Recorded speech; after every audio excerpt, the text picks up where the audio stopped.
What's up, tribe? How you guys doing? Go ahead and hit that subscribe button. I hope you like this video. This is Queen Sugar, season 6, episode 7. So I'm just gonna be honest with y'all. I'm not feeling the direction that we're going in with this whole situation. I am just not. I am not. At this point, I'm gonna start calling this Good Times 2021 because I swear we just can't catch a damn break on this show. I mean, damn. Anyway. We start the episode off. We got Ralph Angel outside the police station with Darla. He gonna go in and talk to the police because remember they've been looking all over St. Joe's for him. So he gonna go in and talk to the police. And Darla is like, "Listen, I got your back. You know, whatever it is, I got you. Do what you gotta do." We get to Nova's house. The police done tore her house up. She wakes up to face the destruction, and she starts cleaning up. And she gets a phone call from Charlie. Now, of course, Charlie don't know what Nova went through the day before because Nova ain't told nobody. But she's like, "Listen, I'm down at the police station. Ralph Angel done got himself in some trouble. I need the family to mount up. I need everybody to come down there." And Nova is sort of struck, you know what I'm saying? She's sort of like, she's still dealing with the trauma of her situation. So you see, she not even like, and she just woke up, you know, she not even fully comprehending. She like, "What? Come to the where? What happened to Ralph Angel?"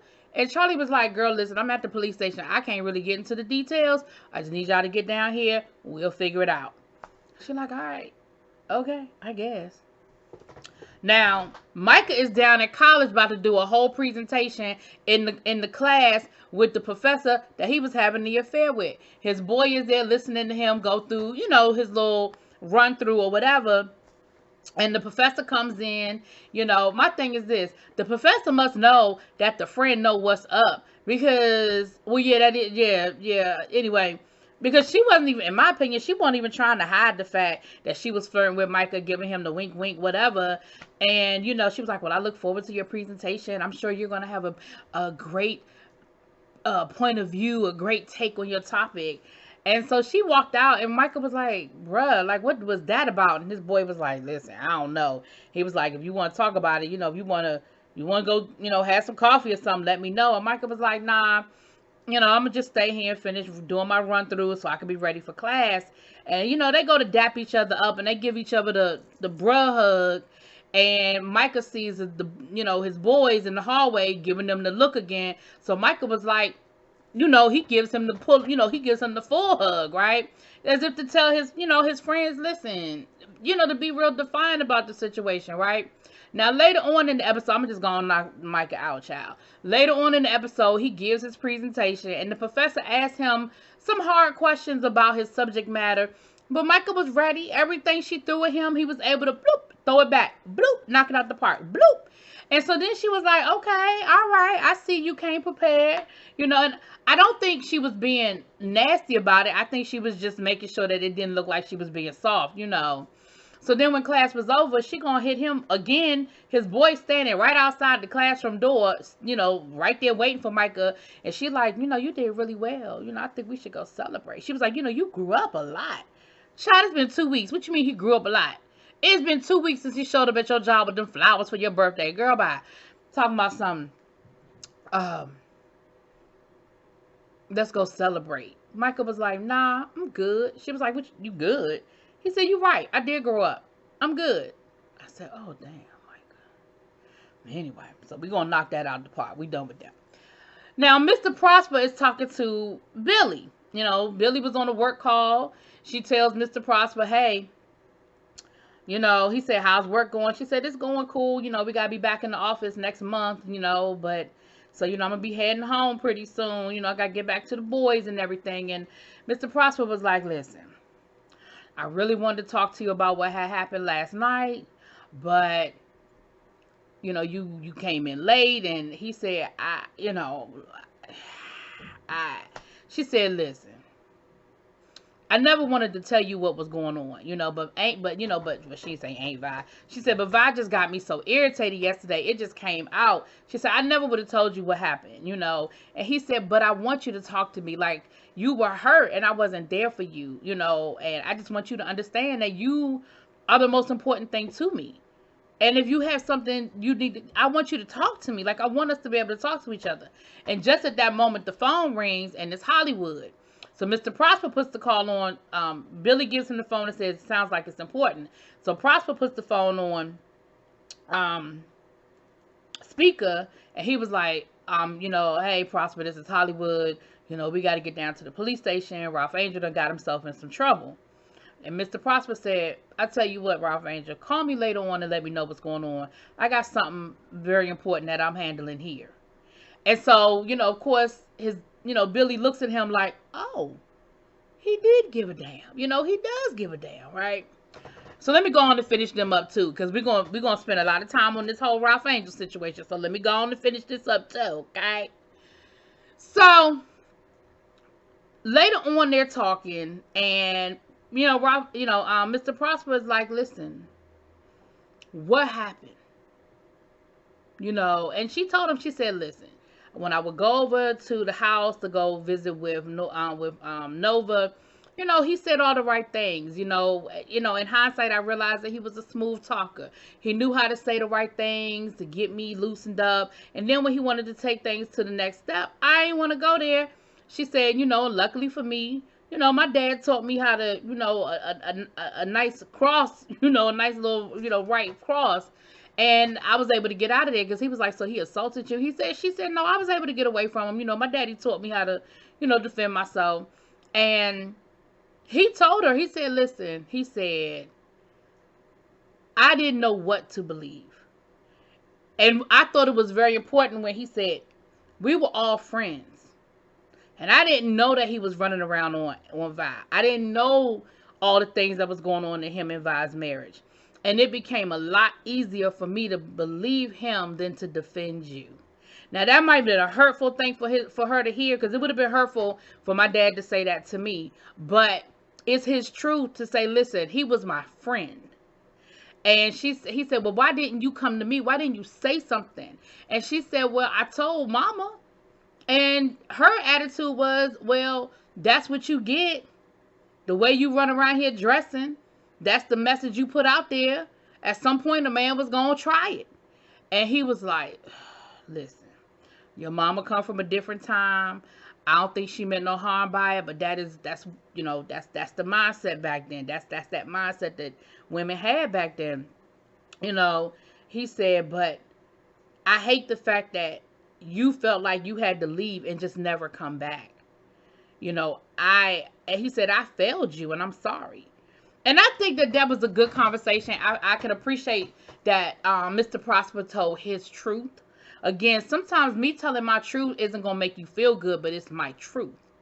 And I think he told his truth. Like, listen, I didn't know what to believe. He probably did see his daughter acting a little wild. Like, we've gotten the impression that she acted a little wild, dressed a little risque. And he said, I didn't know what to think. But I'm sorry.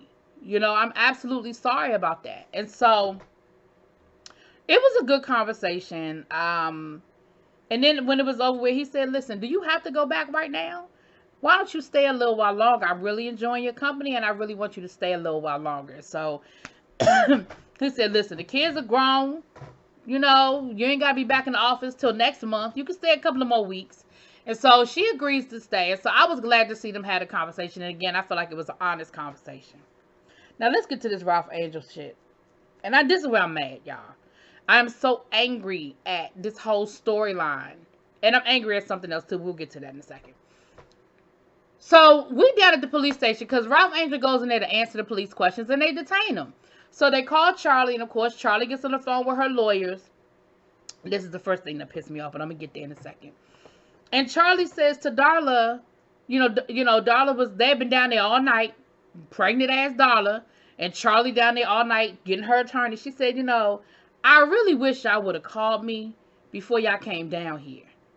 And Darla was like, well, he didn't turn himself in. He was coming to answer their questions because they were looking all over St. Joe for him, and he just wanted to answer their questions.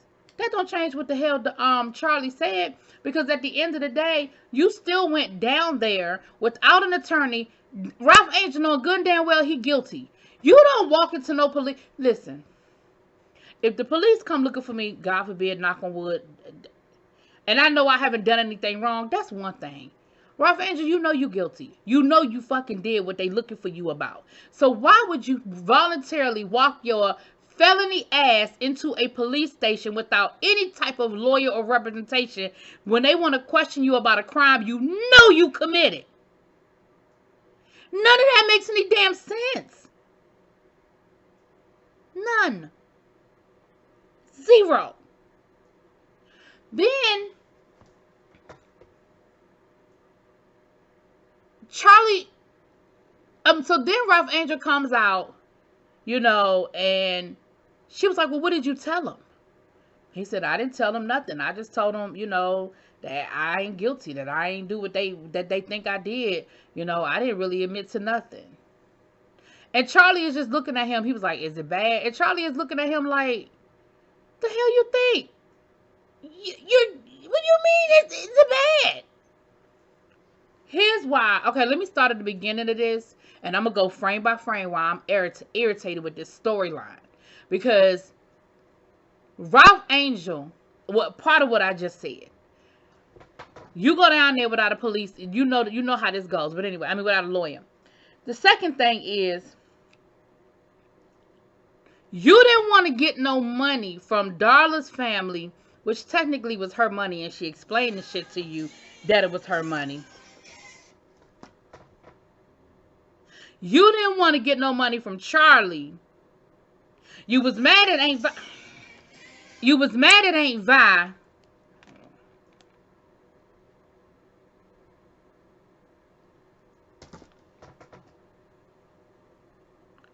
Yet and still, you are now taking money from Charlie for a lawyer to defend you in the crime you committed because you didn't want to borrow no money from Charlie. This shit ain't making no damn sense to me. And again, I'm not saying he thought all of that through, but it seems to me you don't have no problem taking Charlie's money now. You came out of there almost as if you expected and you felt like you were entitled to Charlie getting you an attorney. I didn't see you telling Charlie in that damn waiting room at the police station, Charlie, I don't want your money. I didn't see none of that. I didn't see none of that. It was almost as if you expected that Charlie owed you this. But you didn't take a loan from her when she offered, when she asked you if you needed anything. Darla said, listen, it's money sitting in an account that's for me. I talked to my parents. They agreed to let me have the money. We can pay some bills and get these monkeys off our back. Darla even said, listen, I know we're in trouble financially. I know it's a lot going on. You insisted. You had it all under control. But now that the shit done hit the fan, you don't have no problem taking nothing from none of them now. That pisses me off. Then we get to the house and everybody's at the house. Aunt Vi, Nova, all of them, Hollywood. And you telling your story and your attitude is, I ain't steal nothing from Sam Landry. He owed me that because he ruined my crops. Well, can you prove it? Nah, I can't prove it. That's why I didn't say nothing to y'all, because I knew y'all was going to tell me if I couldn't prove it, then he ain't do it. But I know he did it. So no, I ain't steal nothing from him.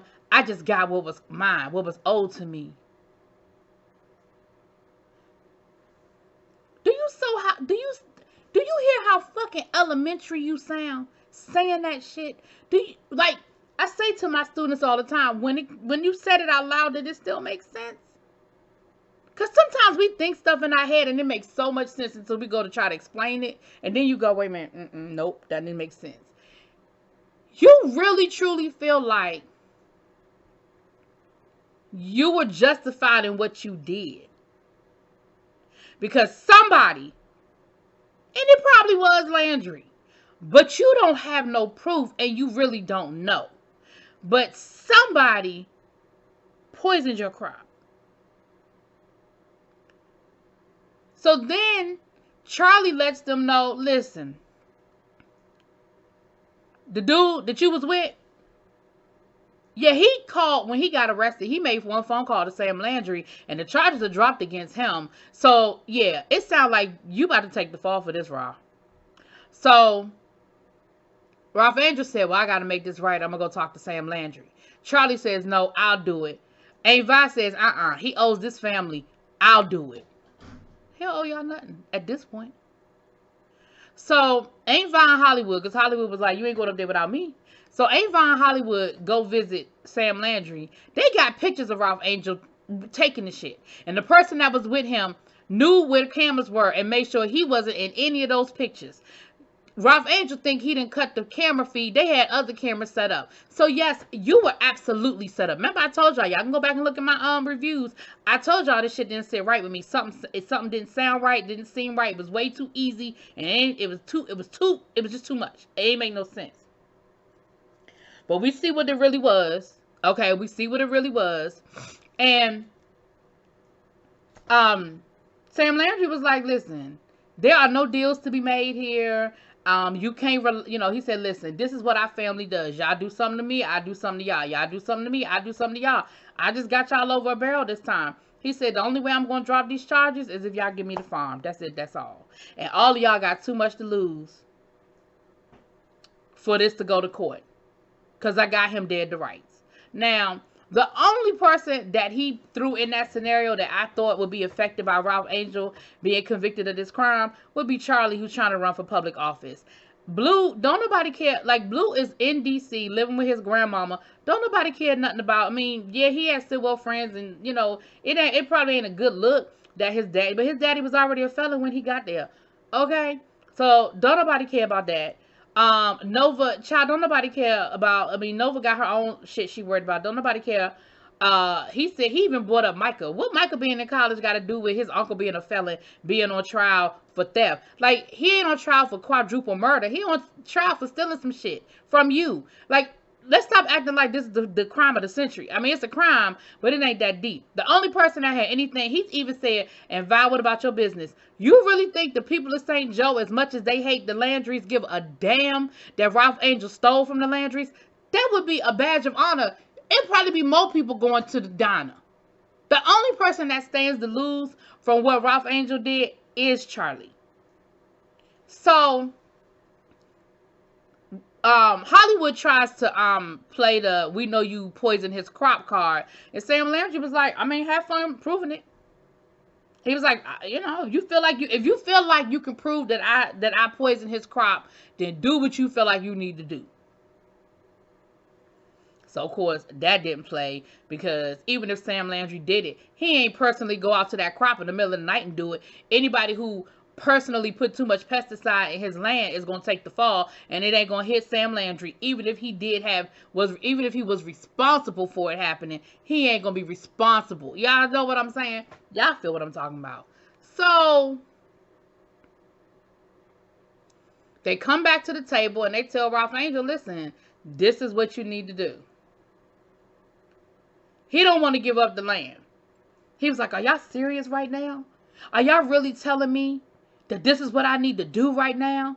Hollywood had enough. Hollywood said, absolutely, because you did it. You want them to fight. You want them to defend you, and you want them to do what? But you did it. You are guilty. He said, I get it that Sam Landry is a son of a bitch. I added that. He didn't say that, but I added that. And I understand racism played a part in what has happened to you as far as COVID and all of that. He said, but let's be clear. You did it. You stole from that man. And if this is what's going to keep you out of jail, then yeah. And all these women sitting around this room are willing to give up that land before they give you up. That's it. That's all. Because let's be clear, you are a convicted felon. They got you dead to rights on camera doing it. You going to jail, bruh. Ain't no trial in the world that you gonna get off. So he mad because he want them to do what? Defend him, fight for him, believe in him. Guess what? They did all of that for you once before. And they felt all of that for you once before. But just like everybody else who went through this damn pandemic, we all had times when things came up short. Even if you were getting a full paycheck, which God bless I was doing, this still didn't make life easier. I can't even imagine the people who weren't getting paychecks. So because your family knew that, they knew how hard it was for you, they offered you help and you refused to take it because you would rather take the criminal way out. And you talking about your ego, your pride is all you have left. Well, how prideful are you feeling now, bruh? Because now you want them to fight to hold on to this land that you voluntarily gave over to the Landrys. When you decided to go out here and be a criminal rather than borrow some money and swallow your damn pride for a minute. Anyway, so there's that.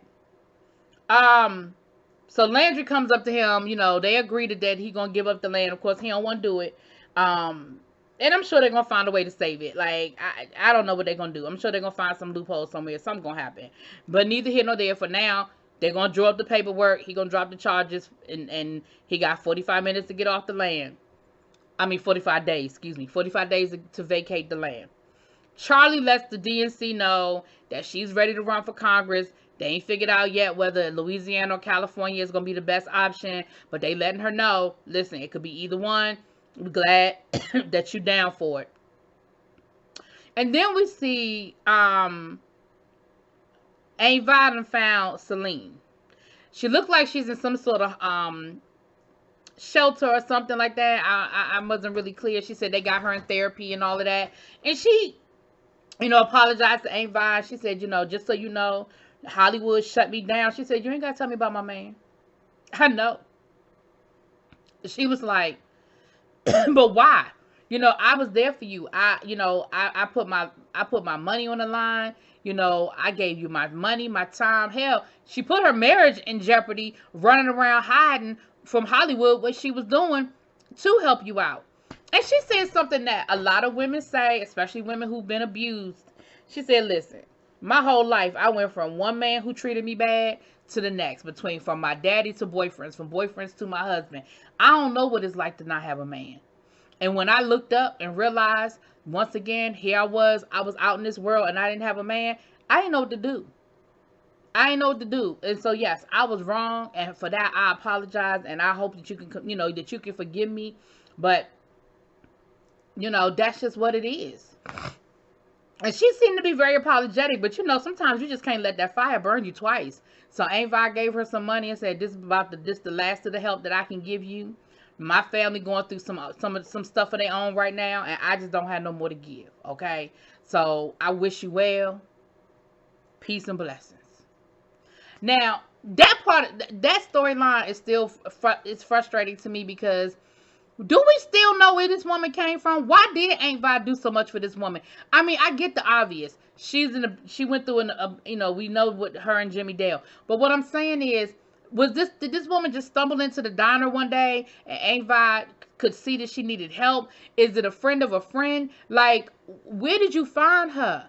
And why her out of all the women you've probably come in contact with? Like, why? I mean, we know Vi's helped other women before. I'm not saying it like that either. But what was it about her? Did we ever get that part of the story where we understood what it was about this woman that made Aunt Vi go through all of this for her? Anyway, if y'all remember, if y'all know, please tell me.